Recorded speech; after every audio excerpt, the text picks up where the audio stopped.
자, 반갑습니다. 한국사입니다. 오늘은 이제 164페이지부터 무장독립투쟁과 의열투쟁에 대해서 만나보겠습니다. 이 파트 좀 빡셉니다. 미리 경고합니다. 많이 빡세요. 아마 이번 시험 범위 내에서 가장 골치가 아픈 파트 중에 하나가 아닐까 예상을 해봅니다. 그만큼 정신 차리고 잘 들어주시면 좋을 것 같네요. 자, 먼저 무장투쟁들을 만나봐야 되는데 주로 우리가 오늘 배울 것들이 주로 1920년대입니다. 지난번에 간도와 연해주, 미주의 그런 활동들을 만나던 거는 1910년대예요. 주로. 이 말은 뭐냐? 1910년대에 독립운동, 무장투쟁에 대한 준비를 이루고 준비가 되어진 상황에서 이제 액션들을 취해가는 게 1920년대라는 얘기입니다. 진행해 볼게요. 여기는 정말 별거 없습니다.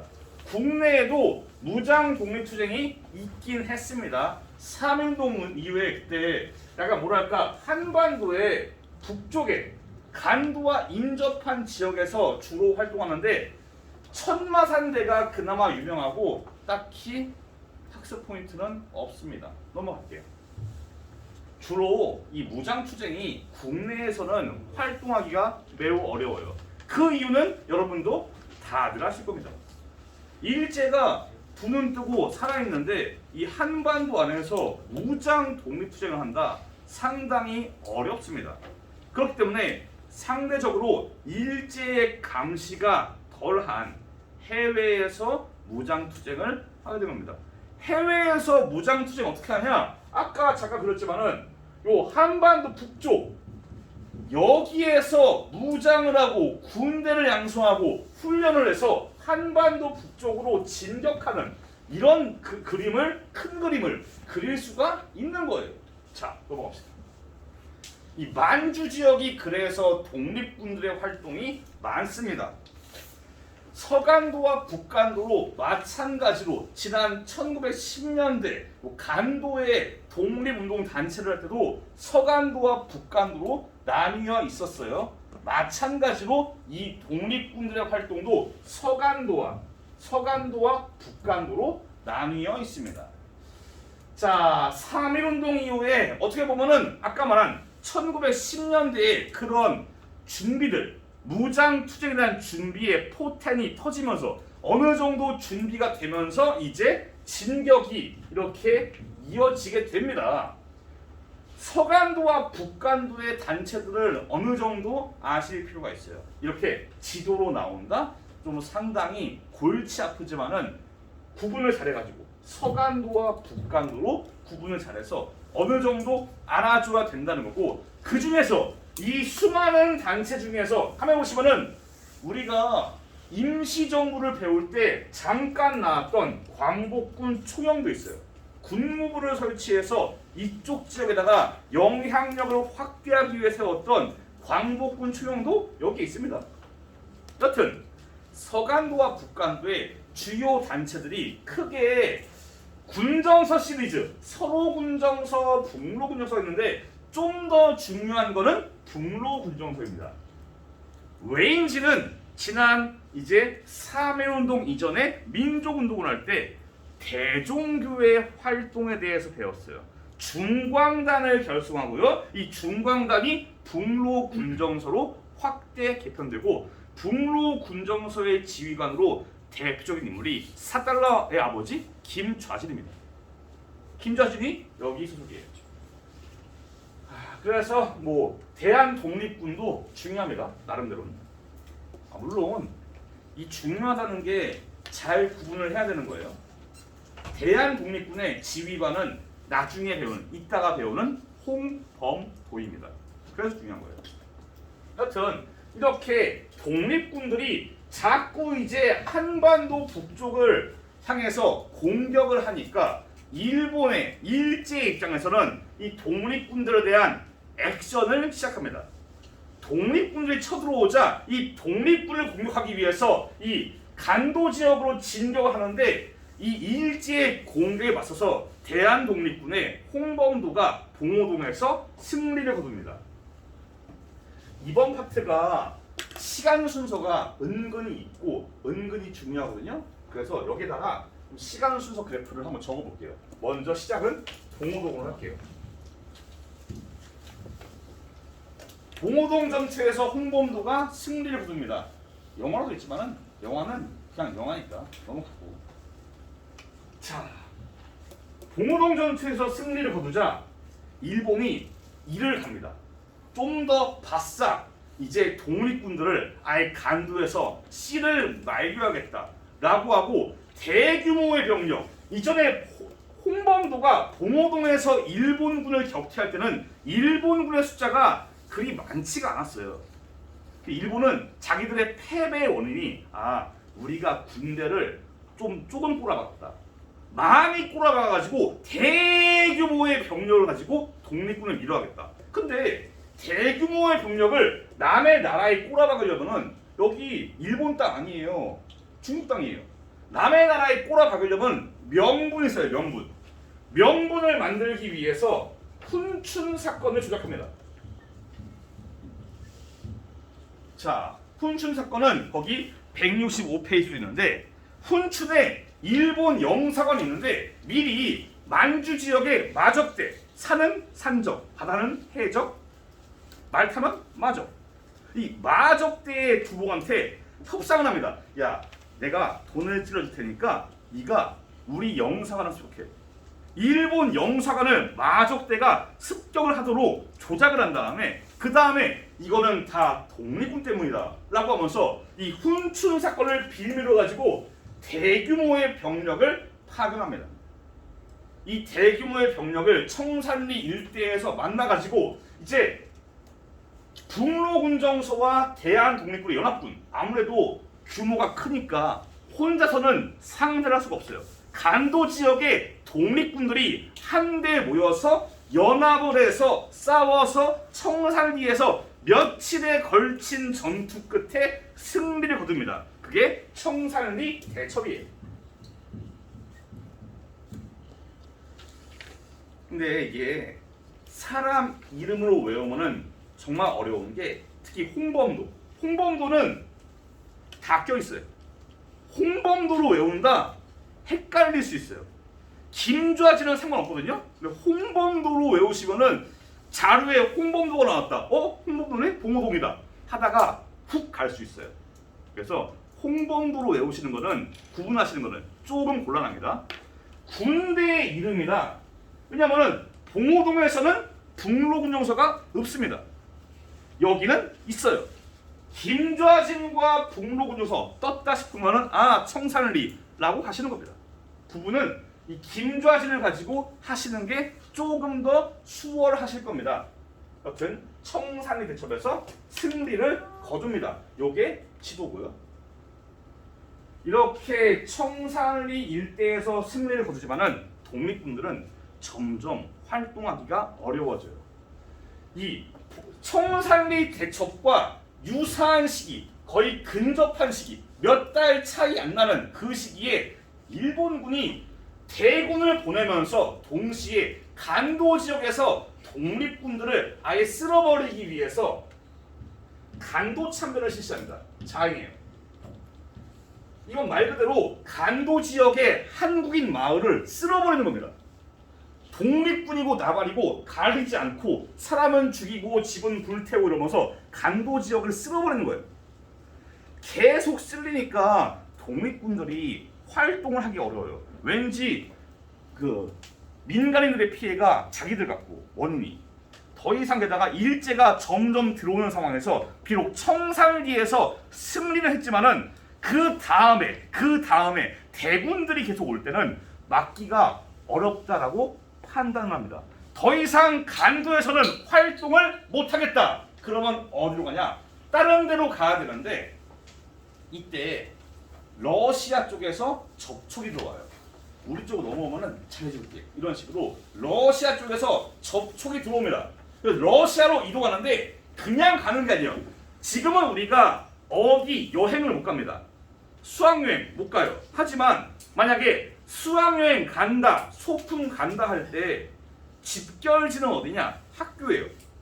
학교에 모여서 인원 체크합니다. 자, 4반 몇 명, 5반 몇 명 이런 식으로 체크를 해서 버스에 타서 가요. 이 말을 왜 하냐? 독립군들이 그냥 막 마구잡이로 오합지졸로 가는 게 아니고 모여서 갑니다. 넘어가기 위해서 밀산부에 모여서 대한 독립군을 만들어요.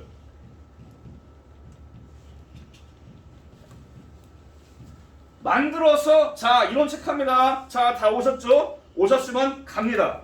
모여서 다진 다음에 자유시로 이동을 해요. 자유시는 진짜 자유시예요. 뭔 소리냐? 자유시가 러시아의 도시인데 도시 이름이 스보보드니인데 러시아어로 자유예요. 자유. 그냥 자유시예요. 진짜로 그냥 자유시야. 자유시로 갑니다. 갔는데 가서 이제 아무래도 러시아 쪽에서 요청을 할 때 이 중간 다리 역할을 한 게 사회주의자들이에요. 아무래도 이 사회주의자들이 당시에 내부에서 독립군의 주도권을 둘러싸고 갈등을 펼쳐요. 거기에 더해서 러시아가 도와준다고 약속을 했지만은 막상 온 다음에 자 독립군 여러분들 웰컴 환영합니다. 자 오셨는데 일단 들고 계신 무기 다 내놓으세요. 러시아 적군, 이 적군이 그 소비에트 명방 그쪽 있잖아요. 레닌, 볼셰비키, 소비에트 그쪽 사회주의 계열의 군대예요. 보통 빨간색 하면 떠오르는 게 사회주의잖아. 공산주의 그런 거잖아. 그래서 그쪽을 말해야 돼요. 자 오셨으니까 일단 무장 들고 계신 거 내려놓으시고 오세요. 라고 할 때 독립군들이 이걸 우리 이 무기, 기관총, 총 이거 어떻게 구입한 건데 우리 못 내놔 무장해제 못해 라고 거부합니다. 그러자 러시아 적군이 독립군을 공격합니다. 그게 자유시 참전이에요.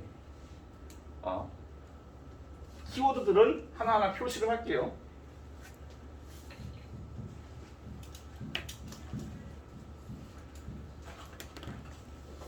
자유시 참변이 발생해서 독립군들이 거의 절반 이상의 숫자가 실종되거나 사망합니다. 절반가량이 러시아 적군의 공격을 피해서 다시 넘어와요. 어디로? 만주로. 만주로 넘어와서 일단 이 러시아 적군의 공격을 피해서 뿔뿔이 도망치다 보니까 다시 조직력이 모래알이에요. 흩어집니다. 다시 또 모여야 돼요. 나뉘면은 합칩니다. 그래서 각지에 나뉘어 있는 독립군들이 이 분열되어 있는 조직력을 모으기 위해서 여러 가지 조직을 만드는데 그게 3부예요. 정의부, 참의부, 신민부. 여기에서 참의부가 임시정부에서 나왔던 겁니다. 참의부. 육군 주만 참의부라고 해서 참의부는 임시정부에서 관리하던 기관이에요. 이 정의부, 참의부, 신민부는 그 지역에서 각자의 지역에서 군정, 군사 업무와 함께 그 지역에서 세금을 걷고 행정을 하는 등 나름대로 자치 정부적인 역할을 하고 있었습니다. 아무래도 흩어진 조직력이 다시 다져지는 이 파트가 이런 느낌이에요. 실현과 극복. 마치 코인 타듯이 왔다 갔다 하잖아. 그래프처럼. 그런 것처럼 독립군이 내려갈 때가 있고 다질 때가 있고 내려갈 때가 있고 올라갈 때가 있고 마찬가지예요. 자 볼게요. 이때 위기, 극복, 실현, 극복 이런 느낌이에요. 계속 흐름이에요. 흐름. 이게 파도 타듯이. 이렇게 3부를 조직하고 다시 독립군들이 이제 내부 결속을 다지려는 움직임을 보이자 일본이 다시 한번 간도 지역, 만주 지역에 향해서 이 독립군들을 탄압을 하기 위해 노력을 합니다. 그것이 바로 미스야 협정이에요. 큰일 났네. 큰일 모자라네.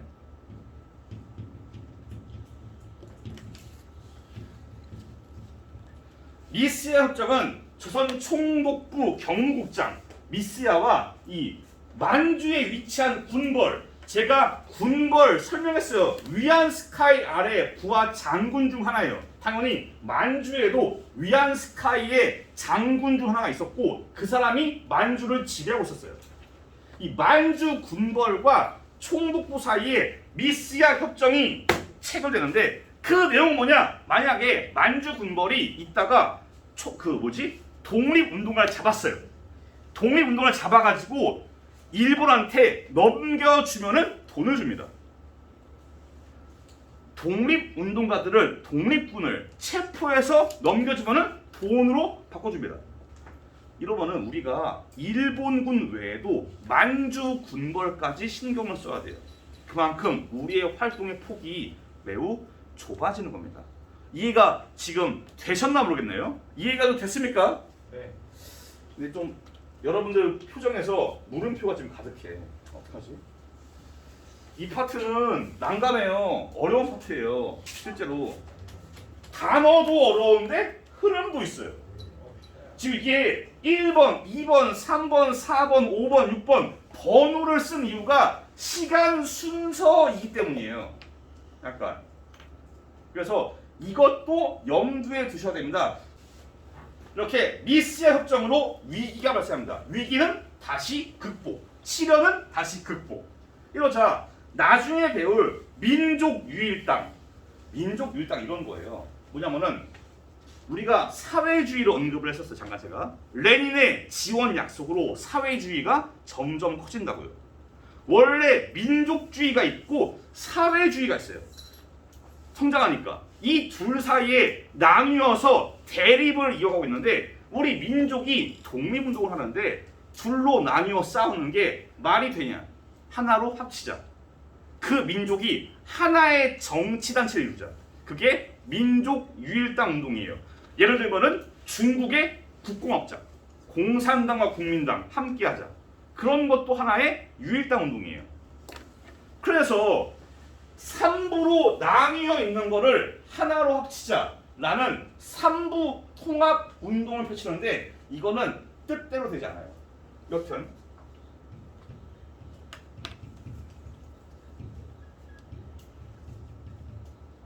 삼부를 하나로 합치는 건 실패합니다. 단 두 개로 좁혀요. 남만주와 북만주로 좁혀집니다. 남만주는 국민부, 북만주는 혁신이. 요게 또 바뀌어요. 이래서 피곤한 거예요. 또 바뀌어요. 국민부에서 조선혁명당, 혁신위에서 한국독립당 이런 식으로. 한국독립당은 정말 짜증나는 게 한국독립당이 짜증나는 거 아니죠? 다만 학습할 때 짜증나는 거는 독립당이 한 3번 더 나와요. 같은 이름이 2-3번 더 나옵니다. 김구의 한국독립당 등등등 겁나게 많습니다. 여튼 이렇게 3부 통합운동이 정리가 됩니다. 자, 이거를 표로 볼게요. 165페이지에 표가 있습니다. 처음에 3부가 있었습니다. 요게 민족 유일당의 영향으로 하나로 합치자라고 했는데 하나는 실패. 그래서 2개. 그래서 남만주의 국민부와 북만주의 혁신이. 요거는 조선혁명당으로 만들어지고 요거는 한국독립당으로. 한국독립당은 한국독립군이 있고 조선혁명당은 혁명군이 있어요. 요거는 지금 안 배웁니다. 여기부터 1930년대에 무장투쟁이 시작된 거예요. 여기가 1920년대, 지금 우리가 배우고 있는 1920년대 무장투쟁의 마지막이 요 시점이에요. 여기부터는 기말고사 2학기 때 다시 나오는 겁니다. 이해가 좀 됐나 모르겠네요. 어느 정도의 암기가 필요한 부분입니다. 여기 적은 게 주로 중점적인 키워드들이에요. 시간 순서와 흐름들, 이 사건들이 어떤 사건이며 단체가 어떤 단체인지는 어느 정도 알아두시는 게 좋겠습니다. 알겠습니까? 네. 네, 좋습니다. 오늘 좀 너무 설명이 빨랐나? 좀 설명 괜찮아요 지금 속도가? 네. 아, 호응이 없어. 좋아요, 좋아요. 미안해. 자, 갑니다. 예, 자. 이거 표지 안 할 거예요. 자, 다음 이제 166페이지 의열투쟁입니다. 이 3.1 운동 이후에 독립을 위해서 이런 무장투쟁 외에도 이제 요인의 암살, 친일파 사살 등등, 기관 파괴 등등 이런 의열투쟁을 통해서 우리가 독립을 쟁취하자라는 움직임이 등장해요. 그 대표적인 게 의열단이에요. 결성 자체가 1919년 3.1운동 이후입니다. 의열단 자체는 하나의 중요한 키워드입니다. 의열단. 요새는 의열단 많이 유명해요. 영화도 나오고 그렇죠. 근데 라떼만 하더라도 의열단 많이 안 배웠어요. 왜 그러냐? 김원봉이 나중에 북한에 넘어갑니다. 김일성을 도와줘요. 그것 때문에 잊혀지다가 최근에 발굴되기 시작한 게 김원봉의 존재입니다. 뭐 김원봉에 대해서 나중에 또 설명할 기회가 있을 것 같아요. 아무튼 그래서 김원봉이 중심입니다. 윤세주까지는 몰라도 김원봉은 아셔야 됩니다. 이 일제강점기의 3봉, 3명의 봉이 있어요. 김원봉, 양세봉, 김두봉. 그 중에 첫 번째 나오는 김원봉입니다. 당연히 비밀 결사예요. 이런 일을 하는데 비밀 결사가 아니다. 말이 안 되는 거지. 기본적으로 비밀 결사입니다. 이들은 무정부주의. 이게 뭐냐? 이 정부의 역할, 정부의 기능 이런 거를 거부합니다. 뭐랄까 속박이나 그런 구속 없이 정부 없이 이렇게 가는 형태를 시장해요. 좀 특이한 케이스입니다. 일단 이런 거를 외우실 필요는 없을 것 같아요. 무정부주의가 뭔가를 외우실 필요는 없습니다. 그냥 그렇다고요. 이 김원봉이 의열단을 결성해서 활동을 하고자 할 때 김원봉이 아쉬운 게 뭐냐? 야, 우리가 의열단 만들어서 으쌰으쌰 하는데 좀 간지나게 뭔가 우리 활동 지침과 방향, 강령 이런 게 있으면 좋은데 라는 생각을 해요. 그 당시에 우리 민족 사람 중에서 가장 글을 잘 쓰는 사람 중 한 명인 신채호한테 저희 선생님, 저희가 이번에 의열단 만들었는데 저희를 위해서 한번 행동 강령을 써주세요. 활동 지침을 적어줄 것을 요청합니다. 신채호는 거부합니다. 야, 내가 니네가 뭐 하는 줄 알고 내가 쓰냐. 좋다. 조건이 있다. 한 달간 니네 하는 꼬라지를 볼게. 니네가 정말 잘하면 내가 써줄게. 한 달간 신채호가 의열단 하는 꼬라지를 보니까 정말 좋거든. 잘한다. 내 마음에 쏙 든다. 그래서 신채호가 글을 쓰는 게 조선혁명선언이에요. 신채호는 중요한 인물이에요. 역사학자로서도 독립운동가로서도 중요합니다. 자, 교과서에 166페이지에 조선혁명선언이 있는데 사실 이 좀 글씨가 많죠.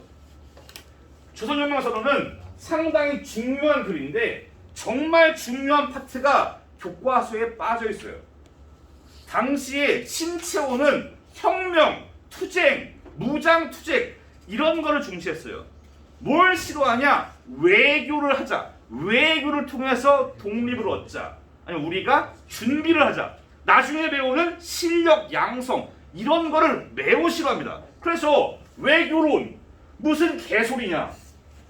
그리고 준비론 무슨 개소리냐? 이렇게 외교론과 준비론을 강력하게 비판을 하면서 뭐라고 말하냐? 우리가 갈 길은 하나다. 민중에 의한 직접적인 투쟁, 혁명.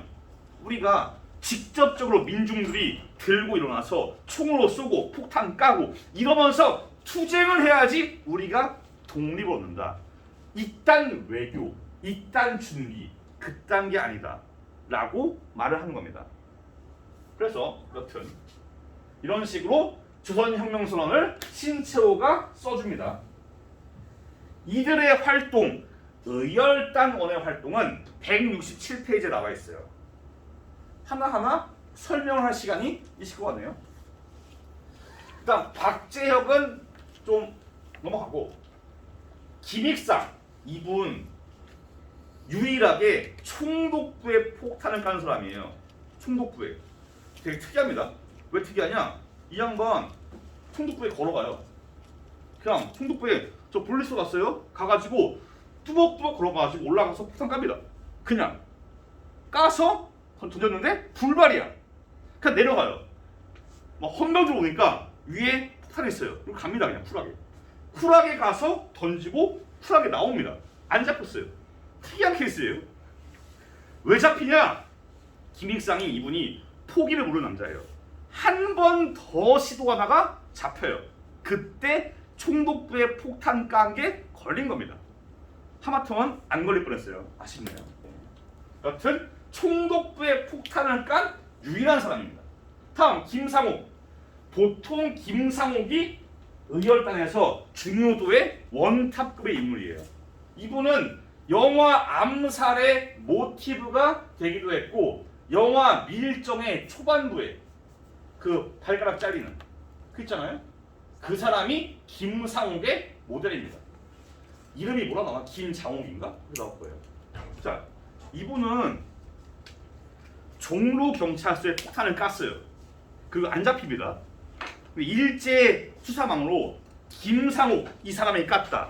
걸려가지고 김상옥의 은거지에다가 이제 일본 경찰과 군대가 접근을 해요. 수많은 사람들이. 이때 김상옥이 박차고 나와가지고 쌍권총을 들고 서울시를 오가면서 누비면서 총격전을 실시합니다. 4시간 동안 혼자서 거의 몇백 명의 일본 군경을 상대로 이 와중에서 한 몇십 명 죽이고 10명 죽이나? 그래요. 계속 을지로 오가면서 을지로 대학로 오가면서 막 지붕 다 넘고 총 쏘고 숨고 이러면서 4시간 동안 시가 총격전을 벌이다가 결국은 사망을 해요. 자결입니다. 마지막 남은 총알로 자결을 합니다. 이때 사망할 때 김상옥의 몸에 총알 자국이 10몇 발이에요. 맞으면서 이렇게 쏜 겁니다. 이거 아무나 못하는 겁니다. 그냥 쌍권총이 좋아 보이잖아. 의미 없어요. 인간의 눈은 잠자리가 아니에요. 이래봤자 시야는 정해져 있어.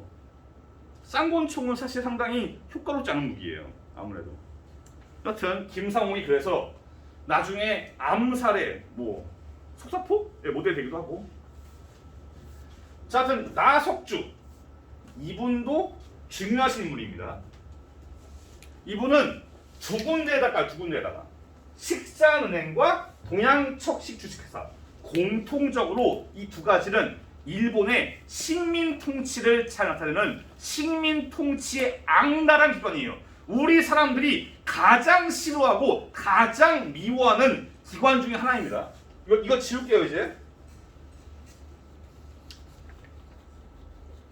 이 두 가지는 또 공통점이 있어요. 뭐냐? 길 건너에 있어요. 식산은행이 있고 동양척식 회사가 있어요. 나석주는 먼저 여기에 폭탄을 까요. 사람들이 경찰들이 뭐야 뭐야 옵니다. 그때 나석주가 유유히 일로 들어와서 동층에 올라가서 폭탄을 까고 권총을 들어서 이제 거기 직원들을 사살합니다. 이게 나석주의 활동이에요. 그 외에도 김지석 이런 사람도 있어요. 이 사람은 일본의 왕이 사는 궁궐에다 까요 폭탄을. 근데 이거는 불발이에요. 왜 그러냐? 당시에 이 일본 왕이 사는 궁궐의 앞에는 강이 흐르고 다리가 있어요. 여기에 경찰이 지킵니다. 다리 아래에 숨어 있어요. 강물에 숨어 있다가 틈을 봐가지고 올라가서 폭탄을 깐 겁니다. 문제는 강물에 화약이 젖었어요. 폭탄이 안 터집니다. 안타까운 일이에요. 이렇게 의열단원들이 계속 파괴와 사살을 이어갑니다. 그런데 김원봉이 하다 보니까 한계를 느껴요. 우리가 백날 죽여봐야 죽이면 또 오고 죽이면 또 오고 끝도 없어요. 파괴를 해도 요인을 죽여도 끝도 안 보이니까 회의를 느껴요. 이래서 우리가 독립 없겠냐 라는 마음을 품고 의열단이 노선을 바꿉니다. 요인 암살이 아니라 전문적인 군대가 되어가지고 조직화되자, 군대를 양성해서 직접적으로 싸우자, 라고 마음을 먹고 정규 군사를 맞는데 중국 국민당 정부에 지원을 받아가지고 황푸 군관학교에 입학합니다. 또한 전문 장교를 양성하기 위해서 독립운동가들을 조선혁명 간부학교를 세우고 나중에는 1930년대에 배우지만은 민족혁명당의 설립을 주도합니다. 이러면서 군대로 바뀌고 정치 조직으로 점점 변화합니다. 의열 활동의 한계를 느껴서 그래요. 의열단 중요합니다. 키워드가 원체 굵직굵직해요. 게다가 의열단은 또 뭐가 포인트냐? 비슷한 시기에 같은 의열 활동을 펼친 한인 애국단과 구분을 해야 돼요. 헷갈리기도 은근히 쉬운데 애초에 한인 애국단이 원체 중요하고 원체 인물들이 네임드예요. 그래서 아마 어려운 거 없을 거예요. 이 한인 애국단은 일단 중요한 거 마찬가지니까 동그라미 놔둘게요. 중요한 건 마찬가지입니다. 일단 한인 애국단 왜 결성되었는가는 임시정부를 할 때 이미 설명드린 바가 있습니다. 국민대표회의의 결렬 이후로 창조파, 개조파 다 나가버리고 남은 김구의 소수의 인물들만 남아가지고 어렵게 임시정부를 꾸려가는 상황입니다. 이러면은 임시정부가 심해에 틀어박히자 이거를 멱살을 잡고 끌어올리기 위해서 탑티어로 올리기 위해서 김구의 진짜 눈물 나는 노력이 있는 겁니다.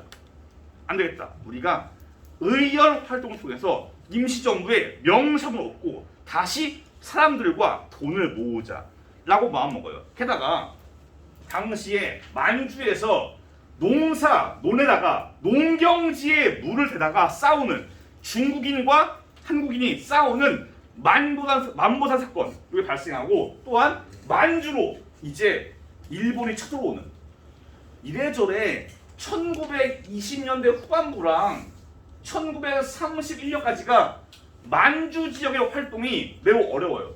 일본 군대가 아예 만주로 옵니다. 이런 상황 속에서 김구가 결국 이거를 결성하게 되는 겁니다. 자, 한인 애국단의 활동 원체 중요한 네임드예요. 둘 다 당연히 아시아입니다. 이봉창의 경우는 제 기억에는 여러분들이 내년인가에 문학 시간인가 배워요. 이봉창의 수필을.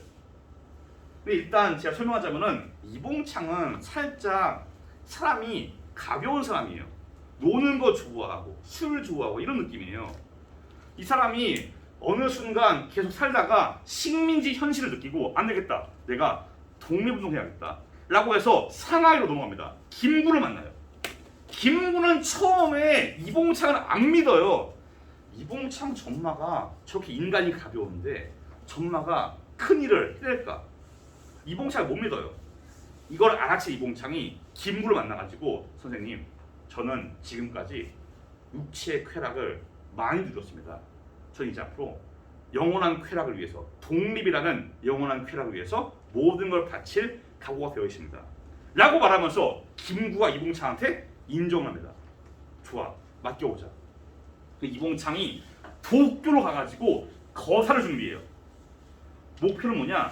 도쿄에서 그 도로를 지나가는 일본 왕의 마차에 폭탄을 까는 겁니다. 이게 준비 과정이 안 걸린 이유가 이봉창이 장점이 뭐냐? 일본어가 유창해요. 거의 네이티브. 사람이 넉살이 좋아. 가벼우니까 막 경찰이랑 술 마시고 마작하고 이러면서 친해진 거예요. 경찰과 친한데 일본어 수준이 높아요. 아무도 의심을 안 해요. 여튼 일본 왕 마차에 폭탄을 까는데 실패합니다. 왜 그러냐? 마차를 직격이 아니고 마차 앞에 떨어지는데 화력이 약했어요. 마차를 같이 날려야 되는데 그러기에는 화약의 양이 부족합니다. 그래서 fail. 이때 이봉창이 안 걸려요. 이봉창이 던지고 이러고 있는데 경찰이 와가지고 옆에 있는 사람한테 저 새끼다 이러면서 좁혀요. 이봉창 말고 옆에 사람을. 이봉창이 너무 찌르는 거야 마음이. 그래서 제가 했습니다. 자수를 합니다. 옆에 사람을 좁혀니까 자수를 해요. 이봉창이 그래서 적발이 됩니다. 근데 이게 이봉창과 윤봉길의 의거가 연결되어 있어요. 뭔 소리냐? 이봉창이 의거를 했어요. 적지 마요 이거는. 이거에 대해서 당시에 중국의 상하이에 있는 국민일보에서 이런 말을 해요. 아 아깝다. 진짜 아쉬웠다. 거기 166페이지 그 있어 거기에.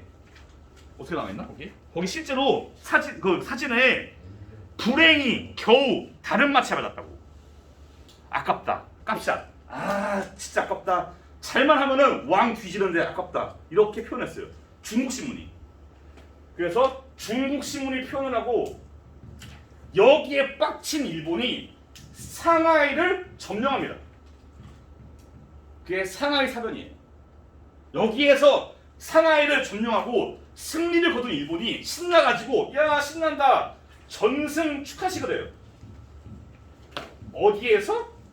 쿵커우 공원에서. 여기에다가 윤봉길이 깐 겁니다. 연결이 되어 있어요. 윤봉길이 그래서 까는 겁니다. 윤봉길도 마찬가지예요. 이 양반이 원래는 애국 계몽 운동을 하는데 식민지 현실을 느끼고 안 되겠다. 내가 가서 독립운동에서 몸을 바쳐야겠다. 가서 이제 김구를 만나서 이제 막 합니다. 유명한 일화 있잖아. 시계 바꾸는 거. 유명한 일화예요. 선생님의 시계는 낡은데 제 시계 좋으니까 바꿉시다. 난 필요 없습니다. 이런 식으로. 윤봉길이 어떻게 보면 이봉창의 실패를 얻었어요. 이봉창의 실패로 뭘 깨달았냐? 아 화약의 양을 가득 넣어야겠다. 윤봉길 때는 화약의 양을 가득 채워요. 우리가 보통 아는 게 윤봉길, 부착폭탄 이러는데 아닙니다. 그 당시는 물통이에요. 윤봉길이 또 혹시 모르니까 폭탄이 2개예요. 도시락이랑 물통. 2개를 들고 와서 일단 물통을 까는 겁니다. 요게 화력이 상당했어요. 단상 위를 날려버려요. 그래서 당시에 상하이를 점령한 육군 사령관 착살납니다. 상하이 군대, 이거를 점령한 군대의 사령관을 날려버려요. 어마어마한 공리입니다. 진짜. 물론 윤봉길은 그 이후에 잡혀서 죽고 윤봉길 의사의 시신을 어디에 매장하냐 일본이? 쓰레기장 가는 계단에다 매장을 해요. 오며 가면 밟으라고. 참 안타깝습니다. 여튼 다 키워드예요. 아 이거는 윤봉길은 키워드가 아니라 이거는 일반 상식이에요 사실은. 윤봉길 모르시면은 곤란해요. 이런 윤봉길 이름은 모르시면 안 돼요. 곤란합니다 진짜로. 장소도 상하이 홍콩공원. 근데 이 한인 애국단은 어떠한 영향이 있냐? 김구의 목적을 확실히 달성합니다. 김구가 원했던 임정의 침체의 극복 완전히 성공해요. 이걸 통해서 김구와 임시정부 한인 애국단이 명성을 얻어요. 야 임정 죽은 줄 알았는데 살아있네 막 이러면서 다들 다시 모입니다. 사람들이 다시 모이고 돈도 들어와요. 중국의 장제스 국민당 정부가 임종의 활약을 보고서 전폭적으로 지원을 해줍니다. 그러면서 재정난도 풀리고 사람도 모이면서 임시정부가 다시 활기를 찾고 1930년대와 40년대에 독립운동을 주도하는 그런 원동력이 되는 겁니다. 그래서 이것도 알아두시면 좋은 겁니다. 오늘 파트는 몰라도 되는 건 없어요. 웬만하면 다 중요해요. 오늘 파트는 진짜로 이거는 하나하나 다 주어 같아요. 다만 의열단과 한인 애국단은 구분도 해야 되니까 안에 활동들도 사람 이름까지. 예를 들면 윤봉길, 의열단 이러시면 안 돼요. 나석주, 애국단 그건 안 되는 겁니다. 사람 이름 잘 구분해야 돼요. 자 오늘 수업은 여기에서 끝냅니다. 우리가 점점 시험 범위의 마지막으로 다가오고 있어요.